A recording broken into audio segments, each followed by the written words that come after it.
search term. Professional. What's that?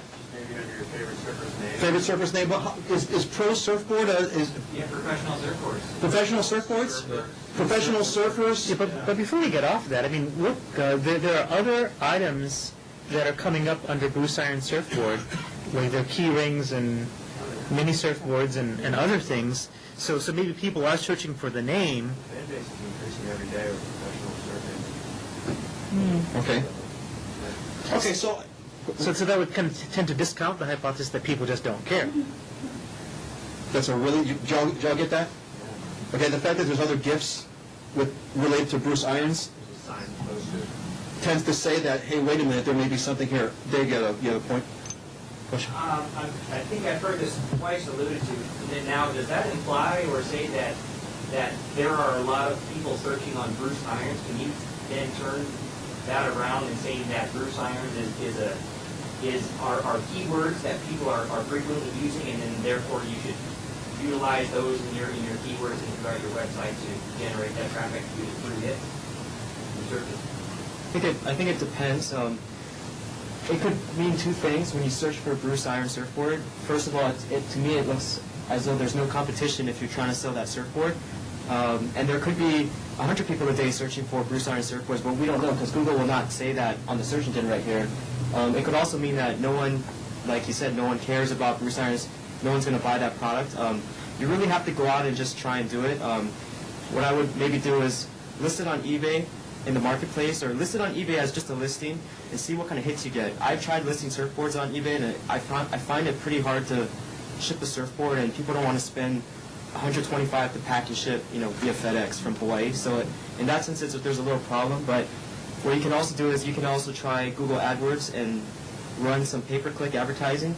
So you basically get charged for the click on the ad, and on the right, sponsor links. That's Google AdWords, and it's a pretty minimal investment. So you can basically pick keywords, and I would choose Bruce Iron Surfboard, Pro Surfer Surfboard, and do some broad match on that. And basically Google will show your ad whenever someone searches for something related to that, see if you get any clicks, and then see if you get a conversion if you actually sell it. And that would be my way to investigate the market. Google AdWords? Google AdWords. Yeah. And there's a lot of depth here. We're talking about market research. A couple of things that we brought up was eBay is a great place. You heard eBay in a few areas. Do your searches on eBay. Initially sell your product on eBay. I think that alleviates a lot of the trust factor because eBay's trustable. It's already got some trust factors. Assuming, hopefully you've got an eBay ID that's not like 1 day old. You've been on eBay for a while, hopefully. Maybe Jerome can share a little about how you built up your brand equity through eBay. So you've got eBay, maybe it's a good place to try to start, do some market research, do some Google market research. But now I'm talking a little bit more of the paid. You want to pay for some research, and Neil, would you speak a little bit more about how that works? Neil, how do you go about? This is the paid case. We just did the freebie market research. We just talked about freebie stuff, right? That's the way I would start. Google, AdWords. Yes, you have a question? No, there's another one. There's more. Okay, there's more freebies. All right, so let's. Do you mind doing the paddles? Where? Search on AdWords initially going to pay-per-click. Fair. All right, where? Jerome, what? do a search on Koa paddle. Do a search on Google. Yeah. Okay. So Jerome says, do a search for Koa paddles. Without S, doesn't matter. Without the S. Okay. So he says, do a search on Koa paddle. All right. So Koa paddles from Hawaii. All right. I think Koa paddle. Okay, Jerome. So now click on shopping. See, that's why. He said, that's a loaded question. God bless you, Jerome. He says, do a search for Koa paddle because who's first? TD Master. All right. And Koa Master is me too. Okay, Koa Master is you too? Yeah. Oh, boring. Okay, now this is a great point here. And Koa Master, which is the second pick, is who, Jerome? It's me too. It's him too. Okay? There's a point here, actually, I'm glad you brought this up, in that multiple websites. So for you guys, the surfboard, you'd want to have a website just for Bruce Irons, another website just for Andy Irons, another website for, name some other surfer who's hot. Shane who? Dorian. Another website for Shane Dorian. Separate websites, all going to the same back end, but they're completely separate properties because you have the chance to pull them up separately. Follow that? How'd you get yours to show up first and second Google searching? Working on keywords, meta tag, and I, personally do all that stuff by myself. So again, that's something that you can do on your own, because there are systems now with the back end. You just have to, plug in your title. How many keywords are you plugging in? Usually not too many per, the search engine don't like too many of them. I mean, I'm not as expert as some of us here, but maybe 10 or 15 at a time per given page. You don't need to overload the page. These are unpaid, though, right? This is unpaid, yeah. Can I just make a point though? This is what they call organic search results. You basically don't pay. The thing with this, there's two approaches. If you want to target that, it's free, but with organic SEO, if you're going to optimize your site, there's a lot of factors before you get ranked, especially if you have a brand new website that's been online for less than a year. You need a lot of link authority. So if you're going to spend a lot of time trying to optimize your site just to get into the first or second position or on the first page, you could basically spend up to a year or more just to get to that position, and then you're going to realize, actually, there's only 10 people searching per month. We spent all this money to get this website going, and basically we can't even sell any boards. We sell one board a month, which is not enough to hold the store over. My point is, you bring in pay-per-click advertising on the right, because you could do this in 2 days. You could spend maybe $100 and see if there's actually anyone clicking or searching for this.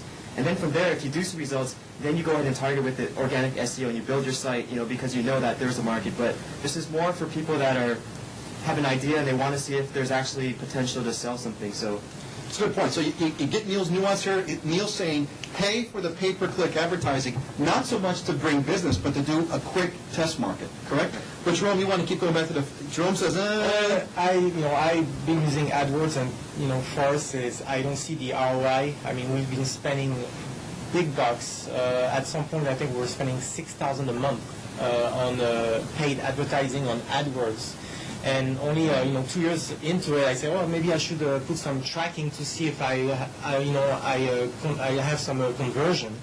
And I think we were doing maybe 1 or 2% conversion. I mean, it was ridiculous. So ever since I cut every budget, and I would prefer spend the buck on on eBay or Amazon, where there's already an existing customer base. I mean, that's from my point of view.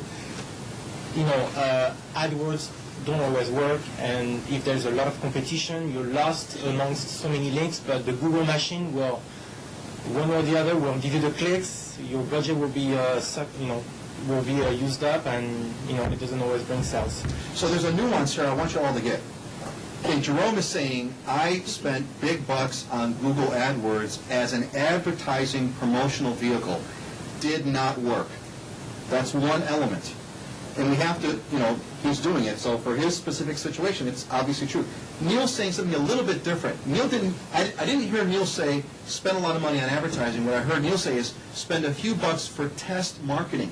Correct? Right. Do I have that right? You're going to look and see if there's actually keyword searches being conducted for your particular product. And the thing with the web is, we can never find any kind of metric that's going to say that you're going to make a lot of money. It's more, if the keyword is being searched for, there's a better chance that you're going to possibly be able to sell the product. Whereas if you run the ad for 2 days and no one ever searches for Bruce Iron surfboard, then you know that, okay, maybe Bruce Iron surfboard is not going to sell. So it's just going to give you an idea as far as, is there a chance for a market and for you to actually make money? So, I mean, the big thing what Jerome mentioned is true. AdWords does not work for every person.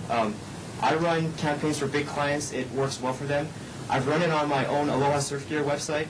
I have not made any sales through that. So I know for my site that AdWords does not work for, my online sales, but I get all my sales basically through organic searches. So there's definitely some truth to that. But what I'm saying is, use it as a testing ground and try to see if there's a market for your product, and that'll help you out. It's a hell of a lot more valuable to be ranked high on Google under the organic search, i.e. Hawaii Koa paddles like Tiki Master is, than on the right.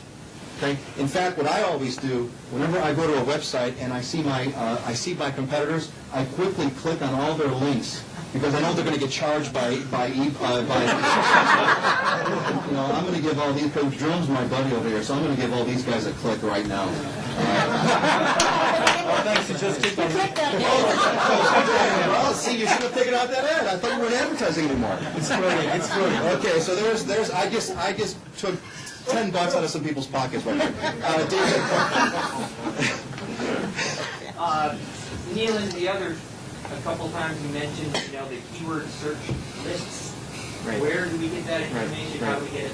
Okay, so Google AdWords has a keyword tool that's free. So you basically sign up for the account. I think you have to put in